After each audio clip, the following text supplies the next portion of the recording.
가을 단풍이 물드는 화사함처럼 밝은 10월을 라디오 서울과 함께 하시길 바랍니다. 강혜신의 오늘의 미국.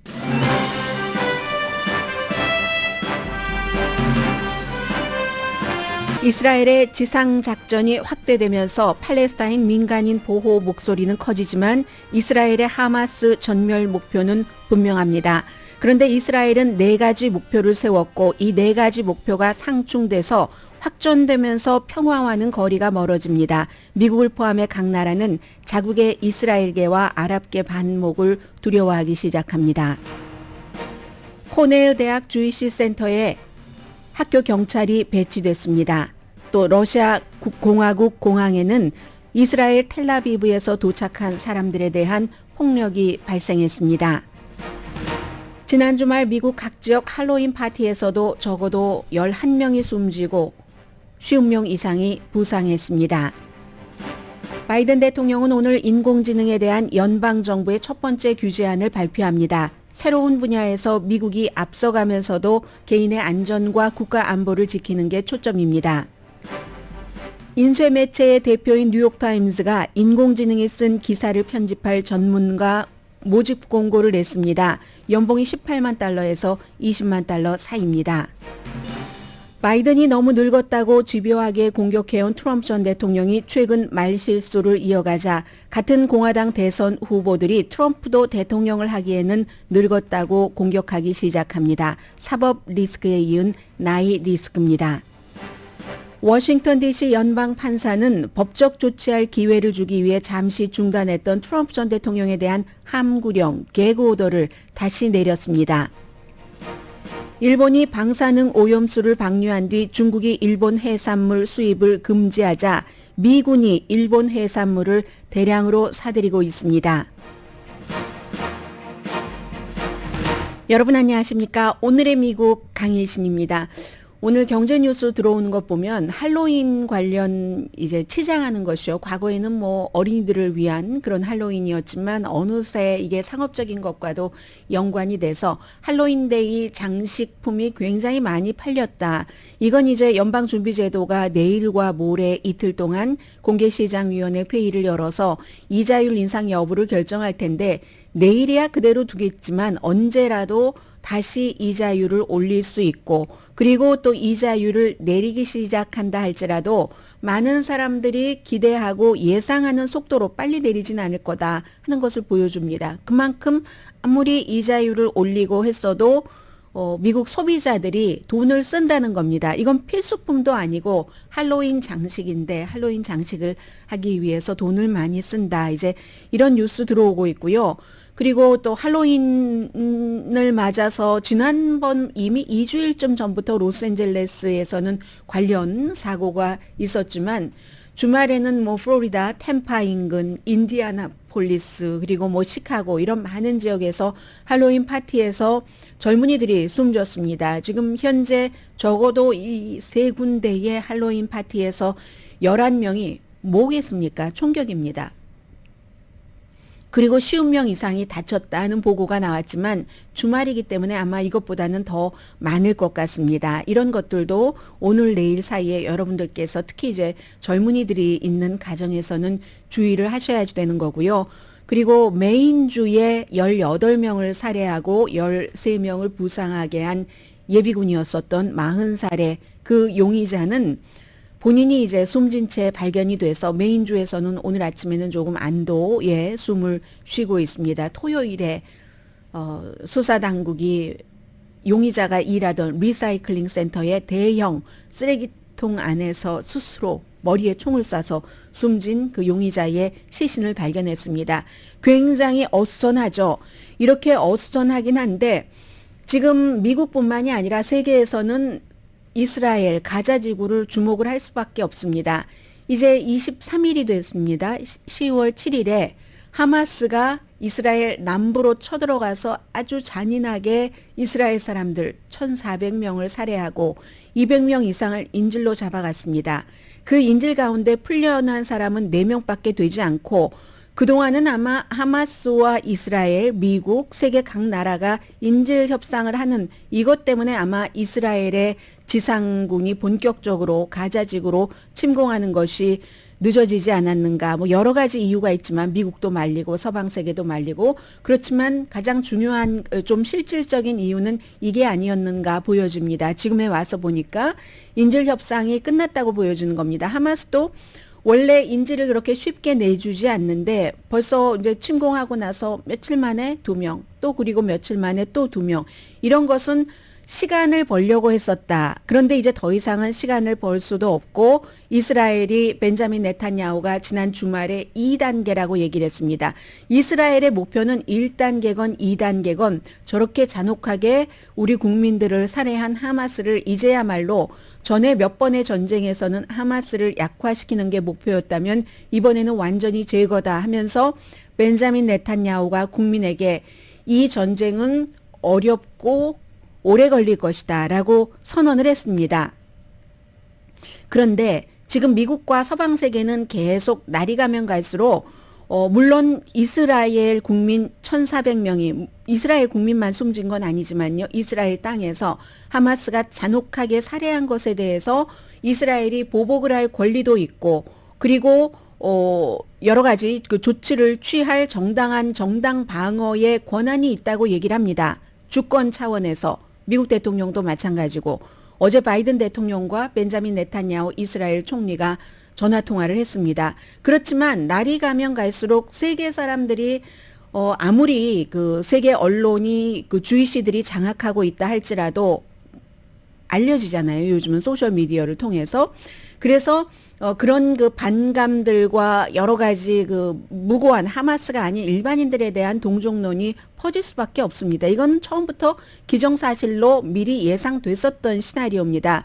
그러니까 미국 대통령도 이 바이든 대통령이야말로 이 카톨릭 신자면서도 주이시가 아니면서도 시오니스트다라고 얘기하는 사람입니다. 본인이 아주 어렸을 때 아버지가 디너 테이블에서 홀로코스트를 세계 사람들이 막지 못하고 방치했었던 것에 대한 죄책감 같은 것도 얘기를 했고 바이든 대통령이 연방 상원 의원을 할 때 초기의 보좌관이라든가 아니면 초기의 보좌관 중에 한 사람이 바로 지금 국무장관이 돼 있는 앤토니 블링켄입니다.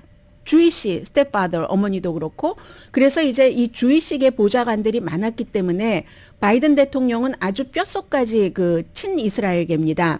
물론 벤자민 네탄야후의 여러 가지 정책은 최근에 싫어했었지만 그래서 이 바이든 대통령이라는 그 중요한 미국 대통령이 국방비 지원을 이스라엘에 전 세계 어느 나라보다도 미국이 많이 합니다.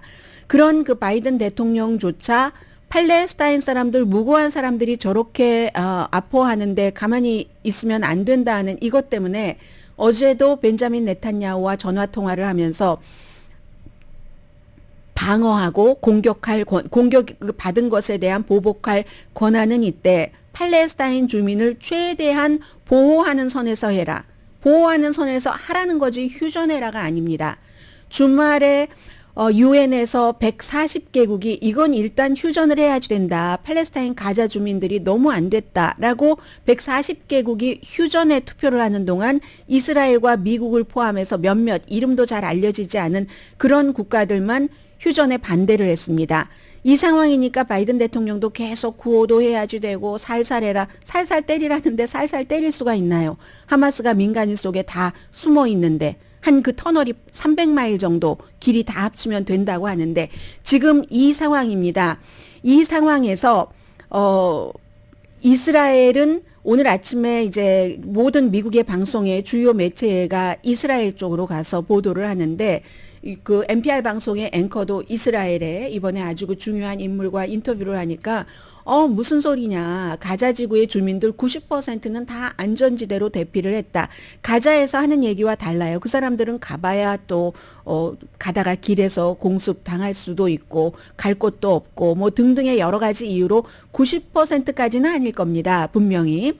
그런데 이제 이스라엘의 그 담당자는 아주 고위직입니다. 90%는 이미 다 대피를 해서 우리가 이제 하마스와 전쟁을 한다 하니까 이 앵커가 물어봤어요. 스티벤스키가 90%나요? 그리고 그럼 남부는 안전한가요? 라고 물어보니까 아주 예의 바르게 뭐 안전하다고 할 수는 없지만 또 이렇게 얘기를 하거든요. 그러니까 이제 이스라엘이 첫 번째, 두 번째 날 이후에 세 번째에 다시 지상군, 뭐 포병, 뭐 탱크 등등 하늘과 땅과 바다에서 쳐들어갈 때는 아예 인터넷과 휴대폰을 껐습니다. 34시간 동안. 그때는 깜깜무소식입니다. 무슨 일이 일어났는지 아무도 모릅니다. 기자들도 전부 접속을 할 수가 없었기 때문에. 그래서 이제 이런 일들이 계속 이어지면서 지상 침공이 굉장히 고통스러운 선택이다.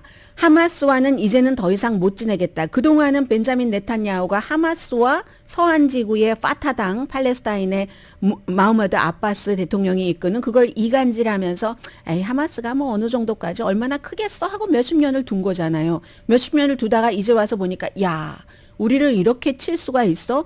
야 이거 우리가 잘못 판단했는데 하고 지금 제거해버리겠다고 하는데 그럼 지금부터 이 제거의 수순이 어떤 시나리오를 가지고 갈 것인가를 전해드리겠습니다. 한 6분 정도를 제가 예상하고 있습니다. 첫 번째 이스라엘의 목표는 하마스 파괴입니다. 4가지 목표가 있는데 이 4가지 목표가 아주 서로 이렇게 어긋나기도 하고 해서 이 목표를 이루기 어렵다는 얘기를 많은 전문가들이 합니다. 첫 번째 목표가 하마스 파괴. 지금까지는 지원도 했어요. 네탄야후가. 왜냐하면 팔레스타인 사람들을 서한과 가자지구로 이간질해서 약하게 해서 이스라엘이 점점 강해지려고 그러다가 이제는 완전히 지원과 견제해서 파괴로 들어갔는데 공격받고 나서 들어간 거죠. 이건 이제 이스라엘 군대도 모욕을 했고 이스라엘 정보국도 모욕을 했고 네탄야후 물러나라 하는 얘기까지 많이 들리잖아요. 그리고 하마스뿐만이 아니라 다른 집단에도 보여줘야지 됩니다. 이스라엘을 공격을 해서 어림없지 한번 당해봐 하는 우리는 하마스와 평화 프로세스는 더 이상 없다. 하마스가 집권하는 한 가자지구를 이스라엘은 안전할 수가 없다라고 얘기를 하죠. 이거는 하마스가 완전히 제거되든지 제거되지 않든지 하마스 정권 아래에 있는 이제 하마스 독재죠. 하마스도 그 팔레스타인 주민은 굉장히 그 비참한 상태가 돼간다 하는 거고 그리고 그럴수록 이스라엘도 위협을 또 받을 수도 있죠. 두 번째 목표는 정말 중요한 인질 석방입니다. 이 인질 석방 문제가 이스라엘이 하마스를 잡으려면 가자로 들어가야지 되는데 그 전투를 방해할 가능성이 상당히 높습니다. 앞서 말씀드린 것처럼 지상군을 조금 늦게 들어오려고 하면서 4명 정도 풀어주고 지연작전을 하마스가 한 것 같은데 이용한 것 같은데 지금은 이제 그 인질로 잡혀간 사람들의 가족과 사랑하는 사람과 친구들이 이게 그 이스라엘에 그렇게 너무 강하게 하지 마라. 하마스가 내가 사랑하는 사람을 살해하면 어떻게 할 건데? 이렇습니다. 그래서 대중의 열화와 같은 지지가 없는 한 벤자민 네탄야후로서도 아주 냉혹하게 시가전을 하기가 힘듭니다. 세 번째 목표는 사상자를 최소화하는 겁니다. 이건 2가지 방면인데 하나는 이스라엘 군대의 사상자 지상전으로 들어가면 이미 이제 들어간 거고요. 들어가면은 사상자를 최소화해야지 됩니다. 만약에 이스라엘 군인이 많이 다치면 이거는 가자지구 지상전 전면적으로 다 재검토를 해야지 될 수도 있는 겁니다. 그리고 이스라엘이 국민을 얼마나 소중하게 생각하면 하마스 포로 한 명 이스라엘 포로 한 명 데리고 오는데 하마스 포로 한 뭐 1,000명도 풀어주고 하잖아요. 그래서 이스라엘 군인 이건 작전 전체가 위협이니까 사상을 굉장히 줄여야지 되고 팔레스타인 민간인들이 지금 8,000명 정도 숨졌다고 합니다. 이스라엘 숨진 사람, 이스라엘에서 하마스의 공격으로 숨진 사람 1,400명입니다. 그리고 이 8,000명 가운데서 3,000명 이상이 어린아이들입니다. 미성년자예요. 그러면 3,000명 이상이 23일 동안 이스라엘 군에 의해서 공습 등에 의해서 숨진 이 숫자는 2019년 이후 2023년 지금까지 세계 모든 나라에서 일어난 전쟁에서 어린이가 숨진 그 숫자를 다 합친 것보다도 많습니다. 3,000 몇백 명이라고 하는데 워낙에 가자지구에 어린 인구가 많기 때문에 그렇죠. 이렇게 될 때는 국제적인 압력이 오늘보다 내일, 내일보다 모레 더 강해집니다. 이스라엘을 향해서 이거 휴전해라 하는 그런 것. 그래서 그렇기 때문에 과거에도 이스라엘의 어떤 그 과격 세력과 또 하마스와도 가자 팔레스타인 과격 세력과 하마스와 이스라엘이 전쟁을 할 때 아주 빠르게 했던 겁니다. 일주일, 열흘, 2주일 이렇게 탁 가서 강하게 치고 싹 빠지는, 아니면 민간인 사상이 너무 심해서 이스라엘이 비난을 받고 있기 때문에 그런 문제죠. 그런데 이번에 시간이 굉장히 빨리 흘러가고 있습니다. 민간인 목숨도 이렇게 많이 숨졌고, 에너지 공급 문제로 그 이스라엘은 그 어떠한 그 뭐라고 하나요? 그 무기로 비밀 병기 같은 것, 비밀도 아니죠. 누구나 다 아는 비밀로 사용하려고 하는 겁니다. 왜냐하면 에너지를 안 주면 하마스는 터널에서 살고, 터널에서 살면 터널에도 다 이게 메트로 시스템과 비슷한 거예요. 그래서 터널에도 다 공기가 들어가야지 되고 빛이 들어가야지 되고 불이 켜져야지 되고 하는데, 이 연료를 공급하지 않으면 언젠가는 지상으로 나올 수밖에 없다는 그 같은 전략인 거죠.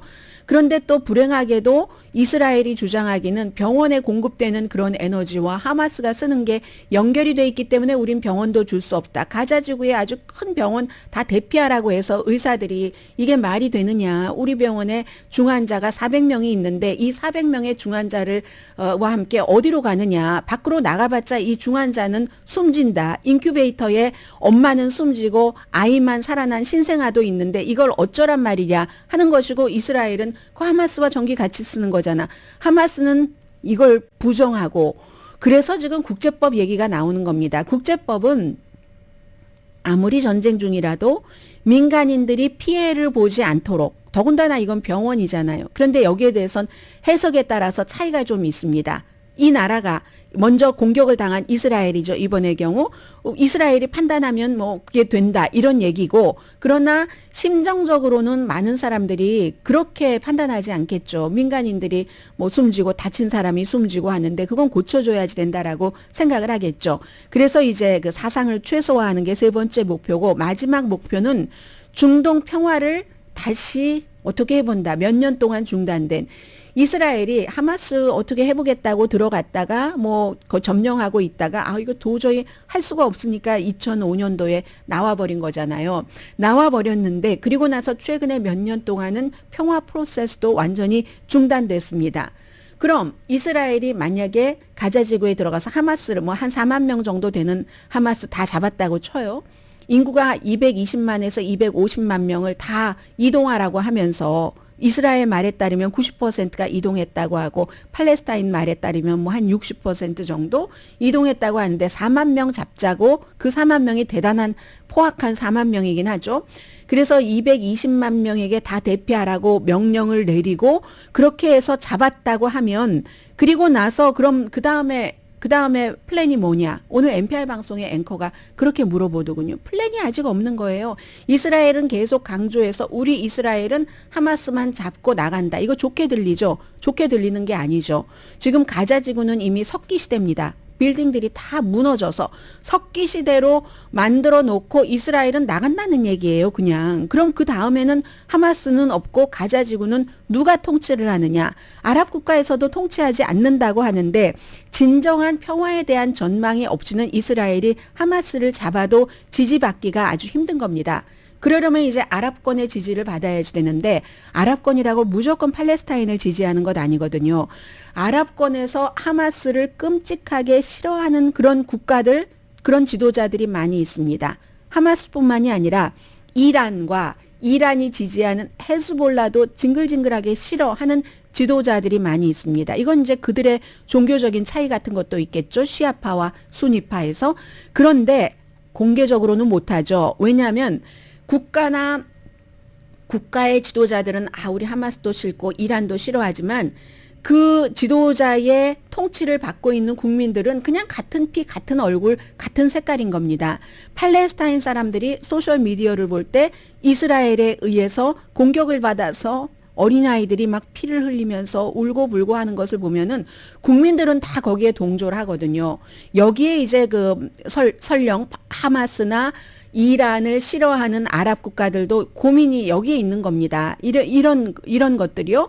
그리고 인질의 반 이상이 외국 국적이잖아요. 이스라엘 국적만 있는 게 아니라 41개국 사람들입니다. 220명 가운데 그 가운데 이제 태국 사람들이 한 4분의 1 정도 일하러 간 이스라엘에 그런 사람들이잖아요. 그래서 이스라엘의 지상 작전은 너무 많은 것을 성취하려고 하는데 너무 많은 것들이 서로 막 엇갈리면서 힘들다는 겁니다. 그래서 목표를 줄일 필요, 이길 권리도 있고 승리할 수 있는 무기도 있습니다. 이스라엘이. 그러나 여러 가지 앞에 지적해드린 뭐 인질 문제라든가 국제사회의 압력이라든가 제일 끝에는 항상 아무런 죄 없는 민간인들이 들어가 있잖아요. 그래서 그렇기 때문에 앞에 말씀드린 4가지 목표에서 다 승리하기는 힘들 것이라고 봅니다. 하마스를 파괴하고 인질도 석방하고 사상자는 이스라엘 군인이나 팔레스타인 주민이나 최소화하면서 중동 평화 그림까지 낸다? 어쩌면 이 4개 가운데서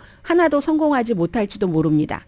그러면 이스라엘은 여기서 무엇을 우선으로 하느냐 하는 것을 잡고 가야지 된다 하는 거고, 그 사이에 계속 지금 뭐라고 하나요? 국제사회에서도 지금 코넬 대학교에도 경찰이 그 주이시 학생들이 묵고 있는 곳을 지키고 있다고 하거든요. 이런 것들이 내부에서 강해지면은 국제사회의 이스라엘에 대한 무조건적인 지원도 약해질 수 있고, 이스라엘이 지금 결코 쉽지 않은 전쟁을 본격적으로 2단계 시작을 했고, 이로 인해서 얼만큼 가느냐, 적어도 몇 개월 아니면 1년 정도는 갈 것이라고 보고 있는데, 그렇게 될 때 또 오일값 인상 등등 세계는 이 전쟁에 주목할 수밖에 없습니다.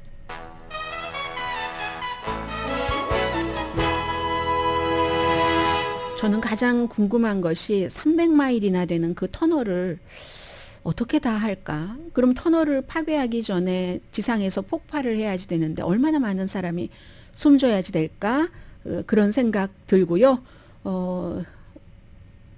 나머지는 또 기회 되는 대로 오늘의 미국 시간이 끝나기 전에 전해드리겠습니다. 오늘의 미국은 전문가가 추천하는 이민법, 가정법 전문 제인정 종합법률사무소, 총 20억 달러 승소, 교통사고와 상해 전문 브라이언 타필라와 CG 변호사 그룹, 코지다운 갤럭시 이불은 잠이 솔솔 오게 하는 기능성 거위털 이불로 독일과 함께 생산합니다. 코지다운 갤럭시 이불 공동 후원입니다. 잠시 뒤에 이번 주에 미국에서 아주 중요한 일들이 많이 일어나거든요. 대강의 그림과 이슈 전합니다.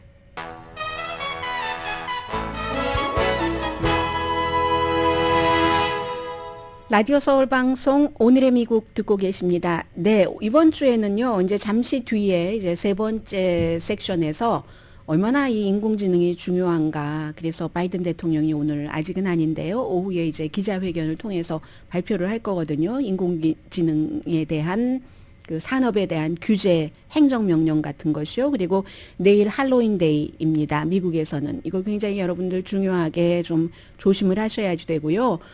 최근에 뭐 총격 사건이라든가 이런 게 많이 일어나고 있기 때문에, 그리고 내일과 모레 이틀 동안 연준이 이자율 인상 여부를 결정하는 공개시장위원회 회의를 합니다. 또 하나 이번 주에는, 그리고 나서 수요일이 되면은 바이든 대통령이 아니라 트럼프 전 대통령의 큰아들이 트럼프 주니어가 뉴욕의 그 사업 사기 그 케이스에 대해서 이제 법정에 출두를 해야지 되고, 목요일에는 작은 아들이, 그리고 금요일에는 이방카 트럼프가 출두를 해야지 됩니다. 이방카 트럼프는 물론 이 케이스에서 그 아버지 뭐 오빠들과 같이 거기서 그때 사업을 하진 않았지만 이제 법원에 출두하라는 명령을 받았고, 이방카 트럼프가 출두하지 않으려고 했었습니다. 뭐 내가 뉴욕에서 살고 있지도 않고 하는데, 뉴욕에서 살고 있지 않은 것은 최근이잖아요. 아버지가 이제 대통령직에 물러나고 나서 플로리다로 가면서 같이 갔죠. 여러 가지 이제 법적인 소송 같은 것 등등도 다 계산하고 갔으리라고 봅니다. 그래서 결국은 이제 법원에서 그 같은 주장을 받아들이지 않고 이방카 트럼프도 나와서 증언해라 했으니까, 이번 주는 수요일, 목요일, 금요일이 트럼프 전 대통령의 자녀들이 법원에 출두를 하게 되는 날이고요. 금요일이 되면은 연방정부가 일자리 보고서에 대해서 발표를 합니다. 자, 이게 있고, 그리고 주말에는 이제 마이크 펜스 전 부통령이 라스베가스에 살고 계신 분들 안녕하세요. 토요일에 라스베가스에서 이 주이시 연합회에서 그 빅 이벤트가 있어서 거기 막 사람들 다 갔어요. 마이크 펜스 전 부통령, 트럼프 전 대통령, 니키 헤일리 뭐 전 유엔 대사 등등 전부 공화당의 후보였잖아요. 그런데 그 자리에서 깜짝 발표를 했습니다. 마이크 펜스 전 부통령이 지금은 내 때가 아닌 것 같다 하면서 후보에서 사퇴하겠다고, 뭐 당연한 결과라고 봅니다. 11월 8일에 세 번째 공화당 예비선거 후보들의 토론이 있는데 마이크 펜스 부통령이 거기에 못 들어갔어요. 그 기금 모금한 것도 적고 지지율도 낮아서, 그래서 그러니까 결국은 나올 수밖에 없어서 공화당 예비선거 후보들 가운데서 처음으로 이제 그 후보를 사퇴한 사람이 됐습니다. 그래도 나는 보수의 것은 갖고 가겠습니까? 나 운동하겠습니다라고 얘기를 했고, 올해 64세거든요. 만약에 대선에 출마한다면 68세, 그때는 나이 얘기 안 할지 모르겠네요. 트럼프 전 대통령이 당장 나를 지지해야지 된다. 훌륭한 대통령 트럼프 아래서 일했었기 때문에 라고 얘기를 했습니다. 그런데 지금 바이든 대통령이 늙었다, 말실수 엄청 많이 한다 하고 집요하게 주장을 했었던 대표적인 사람이 트럼프 전 대통령입니다. 그런데 트럼프 전 대통령이 최근에 원래 트럼프 전 대통령이 좀 자유분방하게 캠페인을 하잖아요. 그 자유분방함을 넘어서 말실수를 좀 심각하게 많이 하니까 공화당 후보들이 트럼프도 안 되겠어, 바이든만 나이가 많은 게 아니야 라고 얘기를 하거든요. 바이든 대통령 이제 11월 달이 생일이니까 다음 달에 81세가 되고, 트럼프 전 대통령은 6월 달 아닌가요, 생일이? 아직 내년까지는 77세인데 바이든 대통령이 손주가 6명이에요. 트럼프 전 대통령은 왜 미국에서 부자들 아이 많이 낳잖아요. 이방카 트럼프처럼 해서 손주가 10명이나 됩니다. 그래서 이제 그런 것을 공화당에서 지적한다는 데에 이게 약간 미닝풀합니다. 물론 지금도 여론조사 결과를 보면은 누구하고 결코 그 트럼프 전 대통령과 대적할 사람이 없습니다. 아이오와주에서 니키 헤일리라는 전 유엔 대사가 론 디센티스 플로리다 주지사보다 조금 누르고 앞서간다고 하지만 트럼프와의 격차는 이만저만한 게 아니거든요. 그런데 후보들이 트럼프 전 대통령이 토론회에 나오지 않는데 계속 나이를 잡고 얘기를 한다면 그게 어느 정도 영향을 미칠지는 모르겠습니다. 이런 실수를 합니다. 예를 들어 어제 아이오와주의 수시티에서 수시티를 수폴스, 이건 이제 그 사우스다코타 그 인근에 있는 75마일이나 떨어진 그런 곳에 있는 뭐 고맙다 뭐 이런, 항상 어디 가면 그 사람 그 동네 얘기하고 동네 정치인도 얘기하고 하잖아요. 그런데 그런 실수를 했고 그리고는 내려갔습니다. 무대에서 내려갔는데 연단에서 나중에 이제 누군가가 얘기를 해줬겠죠. 수 시리즈, 그게 수 폴스가 아니라고, 수 폴스 시리가 아니라 그냥 수라고.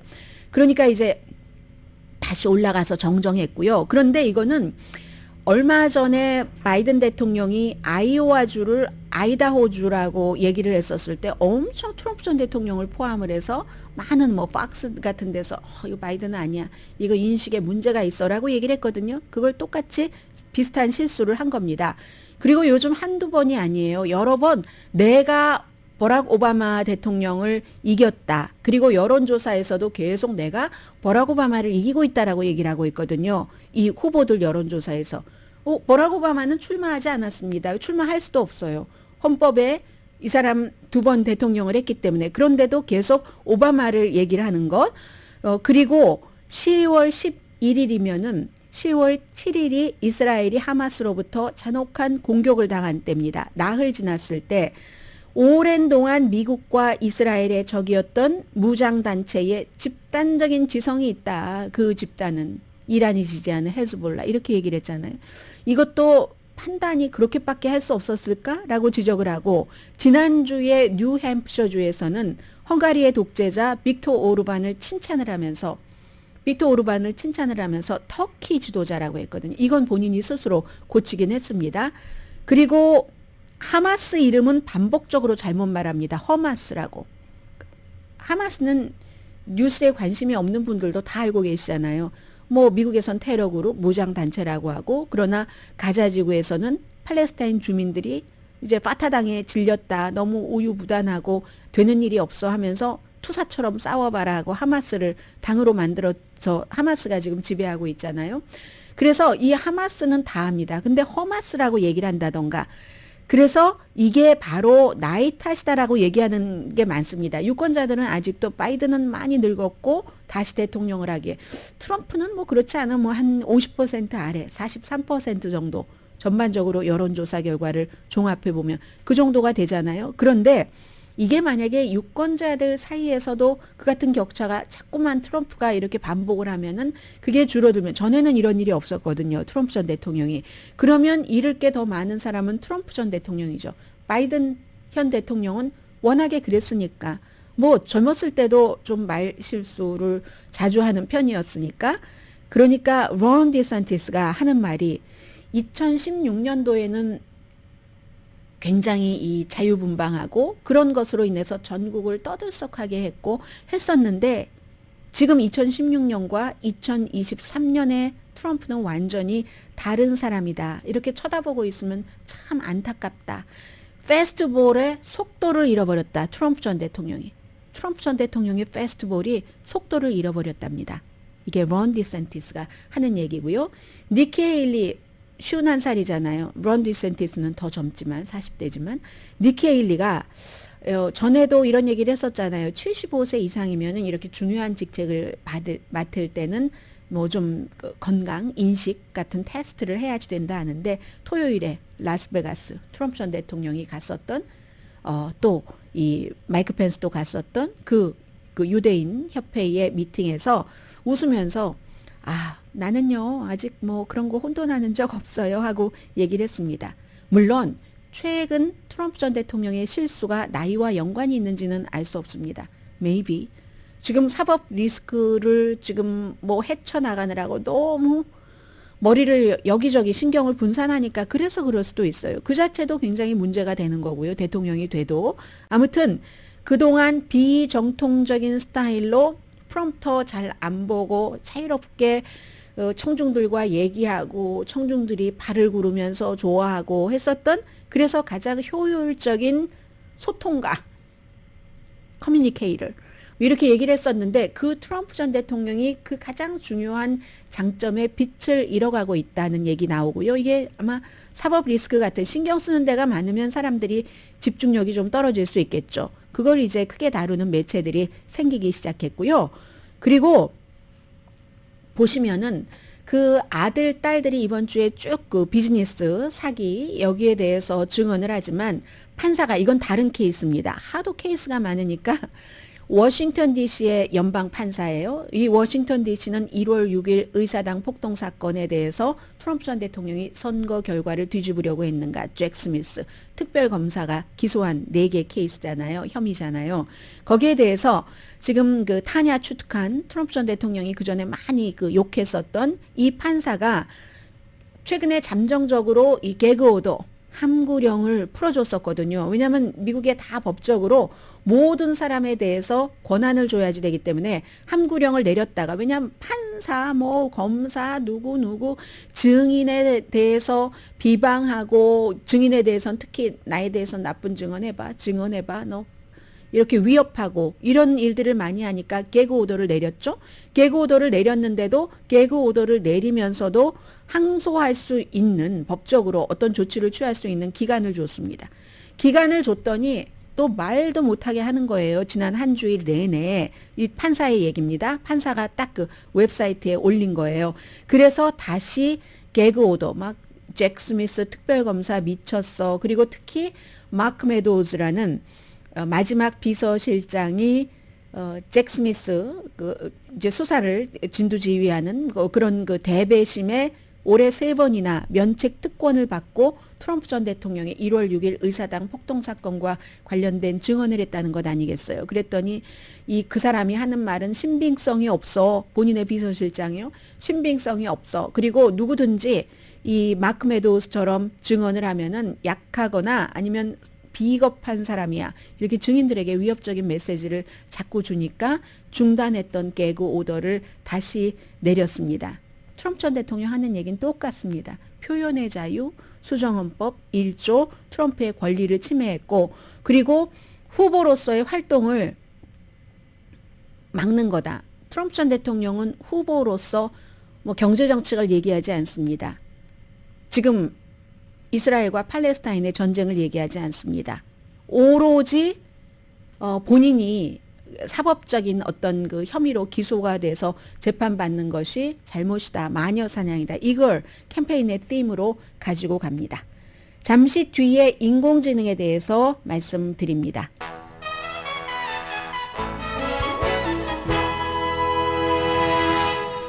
라디오 서울 방송 오늘의 미국 듣고 계십니다. 오늘 이제 인공지능 시스템에 대해서 최초의 연방정부 규제에 대한 행정명령입니다. 의회 법안이 아니에요. 법이나 법안이 아니라서 행정명령을 내리는 건데 지금 챗GPT 쓰고 계시는 분들 많이 계시죠. 이제 1년 조금 안 됐네요.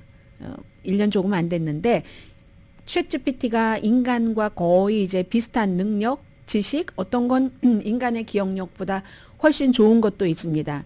모두 충격받고 계시죠? 챗GPT를 쓰고 계시는 분들 물론 단점도 많이 있습니다만 그래서 결국은 이 인공지능 시스템 산업을 국가가 주도해 가야지 되는데 이게 주도할 수밖에 없고 세계적으로 미국이 안 하면 다른 나라가 앞서가서 그 산업을 다 잡아먹으니까 그런데 이게 또 선거철과 맞물려서 인공지능을 사용을 해서 가짜 뉴스 같은 것도 너무 많이 퍼뜨리고 그래서 결국은 이제 법으로 나오기 전에는 뭔가 행정부에서 행정명령이라도 내려야지 된다 하는 겁니다. 안전을 위해서 개인정보도 보호하고 또 무슨 특히 생화학 무기나 핵무기 제조에는 사용할 수 없도록 한다던가 이건 이제 국가 안보에 관한 것이기도 하잖아요. 그래서 어떤 그 특정한 예민한 모델을 만들고 뭐 좀 할 때는 국가에 알려야지 되도록 한다던가 그리고 사진이라든가 비디오, 오디오에 이게 AI로 인공지능으로 만들어졌으면 꼭 인공지능으로 만들었다고 알려야지 되는 워터마크 찍는 것 같은 것 있잖아요. 이런 것을 권장하지만 요구하진 않습니다. 인공지능 한 사람이 말한 바이든이 이렇게 말했다고 완전히 거짓으로 반대로 해도 그 워터마크를 찍도록 권장은 했지만 요구는 안 한다는 거예요. 이게 이제 선거에서 굉장히 많이 문제가 되는 것은 분명한 겁니다. 그래서 AI의 인공지능의 힘을 영원히 활용을 하면서도 잠재적으로 위험하니까 이런 거 보호해야지 되는 것을 이제 시작을 하는 겁니다. 이 행정부에서도 시작을 하고 일단 기본적으로 행정부에서는 인공지능을 비자 발급하는 것이라든가 아니면 무슨 뭐 범죄를 예측한다던가 법의학 무슨 분석 같은 데도 쓰인다고 하거든요. 그래서 결국은 뭐 해야지 되는 것 하는 건데 행정명령은 법을 대처할 수 없습니다. 또 행정부가 바뀌면 또 뒤집히니까 그래서 의회가 인공지능에 관한 법을 마련해라 하고 지금 촉구를 하고 있고요. 제가 주말에 이렇게 신문을 보다가 무슨 타블로이드 비슷한 걸 봤는데 타블로이드를 보고 뉴욕 타임즈의 그 공지사항을 보니까 결국 이렇게 된 겁니다. 뉴욕 타임스 하면 신문 매체의 대가잖아요. 마스터 오브 마스터인데 결국은 인공지능으로 기사를 쓰는 것을 받아들이는 겁니다. 인공지능으로 기사를 쓰는 것을 검증할 프로페셔널 사람을 뽑는다. 기본 자격, 뭐 우대하는 자격 등등 쭉 써서 연봉이 굉장히 많아요. 6피규어예요. 18만 달러에서 20만 달러. 뭐 이쪽 분야의 경험이 좀 있는데 인공지능이 쓴 기사가 마저 틀려하는 것을 검토하는 여기까지 이제 인공지능은 갔고요. 이 얘기는 좀 예민한데 미군이 중국이 수입 금지한 일본 해산물을 수입을 한다는 겁니다. 이제 시작을 했다는 거거든요. 8월 달에 후쿠시마 원전에서 처리된 그 방사능 오염수를 방출하기 시작했습니다. 그리고 나서 한국도 반발이 이만저만이 아니지만 중국은 일본 해산물을 무척 많이 수입을 해갔는데 이걸 딱 끊었잖아요. 경제적으로. 아마 정치적인 상황이 중국과 일본이 좋았을 때는 이렇게까지는 하지 않았을 것이다라고 사람들이 보고 있는데 어쨌든 그래서 미국이 그 경제 전쟁에서 우방국을 보호한다. 어느 정도라도 좀 우방국에 도움이 되기 위해서 산다. 이게 목표라는 겁니다. 렘 이마누엘 그 일본 주재 미국 대사가 로이터 통신과 오늘 그 인터뷰한 것 보니까 중국의 경제적인 압박을 지치게 하는 가장 좋은 방법은 그 업계를 중국의 그 압박을 받고 있는 그 업계를 우방국인 미국이 지원을 하는 거다 하는 거죠. 그런데 이게 또 중요한 것은 일본과 미국의 어업 뭐 이런 것들 또 이제 해산물을 수입하는 것에 장기적인 계약의 시작일 수도 있다는 겁니다. 중국이 당장 반발하죠. 이건 무슨 뭐 외교관이 뭐 이런 일을 하고 있다, 뭐 문제를 일으키고 있다, 뭐 이런 얘기를 하고 있는데 뭐 수출 수입은 또 국가의 고유 권한이잖아요. 그래서 일단은 일본이 이제 8월부터 오염된 그 물 100만 톤 이상을 바다로 방출하기 시작을 했는데 처음으로 미국이 구입한 것은 미군들이 먹을 겁니다. 그리고 이제 그 미군들이 그 쇼핑을 하는 스토어들이 있잖아요. 군사시설에서 거기서도 팔 건데 뭐 레스토랑이라든가 군시설에 뭐 스토어가 많이 있는데 제일 처음으로는 1톤 정도의 스캘럽을 일단은 미국이 수입을 하고 그 다음에 이제 모든 종류의 일본 그 씨푸드를 미군이 수입을 한다 하는 얘기입니다.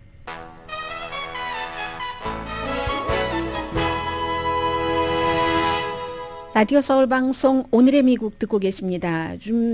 대학생들은 요즘에 정말 힘듭니다. 거의 모든 대학교에서. 그런데 특히 이제 뭐 아이빌리그 대학교 학생들이 더 친이스라엘, 반이스라엘 때문에 힘들죠. 오늘 그 코넬 대학교에서 발행되는 코넬 데일리 선 신문을 보니까 코넬 대학교에 이제 주이시 센터가 있습니다. 센터 포 주이시 리빙. 왜냐하면 주이시 사람들이 먹는 음식이 다르고 코셔 음식을 먹어야지 되고 하니까 그런 센터가 있는데 여기를 주이시 학생들에 대한 폭력적인 위협, 살해 위협까지 있기 때문에 경찰이 아주 단단하게 지키고 있답니다. 지금 이스라엘이 하마스의 공격을 받은 이후 그 뒤에는 이제 계속 하마스를 이스라엘이 공격하고 있지만 그리고 나서 미국 내에서 주이시들에 대한 유대인들에 대한 그런 혐오 감정 이런 것들이 388%가 증가했답니다. 거의 4배가 증가했다고 합니다. 그러니까 코넬 대학교 총장이 마샤 폴락 총장이에요. 여자 총장이잖아요. 도저히 있을 수가 없다. 왜냐하면 온라인 학생들 뭐 사용하고 하는데 유대인 학생들에 대해서 어느 정도로 폭력을 쓰냐면요. 말의 폭력이냐면 뭐 총으로 쏘겠다. 이렇게 위협을 하거나 또 코셔 식당을 왜 유대 학생들을 위해서만 그런 식당을 주느냐. 그 식당을 폐쇄해야지 된다라고 얘기하니까 이 코넬 대학교에서는 이렇게 위협하는 학생들 찾아서 거기에 맞는 벌을 주겠다라고 하고 캠퍼스 경찰이 연방 수사국에 이 케이스를 넘겼습니다. 이건 이제 증오범죄, 혐오범죄에 속하고 있기 때문에요. 그래서 학생들이 토론할 수 있는 웹사이트 그 그리크 랭크에 특히 이제 위협적인 글이 많이 쓰여진다고 하고 삭제해도 또 올라오고 삭제해도 또 올라오고 하니까 학생들이 굉장히 무서워한다는 이런 얘기들 그리고 이제 팔레스타인 사망자가 늘어나면서 당연히 있는 그런 일들이고요. 그리고 러시아에 있는 공화국, 다케스탄 공화국 북부요. 이슬람교도가 많은 그런 지역이잖아요. 거기서 어제 이스라엘의 텔라비브에서 오는 비행기가 온다 하는 것을 알고는 친팔레스타인계 사람들이 가서 20명이 다쳤답니다. 그래서 이제 그 러시아 군이 진압을 하고 공항이 일시적으로 폐쇄가 되고 막 시위대들이 뭐 신은 위대하다 이런 얘기들 하고 세계 다 어디서든지 이런 일들이 굉장히 도미노처럼 일어나고 있습니다. 오늘의 미국은 전문가가 추천하는 이민법, 가정법 전문 제인정 종합법률사무소 총 20억 달러 승소, 교통사고와 상해 전문 브라이언 타필라와 CG 변호사 그룹, 코지다운 갤럭시 이불은 잠이 솔솔 오게 하는 기능성 거위털 이불로 독일과 함께 생산합니다. 코지다운 갤럭시 이불 공동후원이었습니다. 10시에 좋은 아침, 좋은 하루 방송됩니다. 안전한 한 주일 보내세요. 강혜진이었습니다.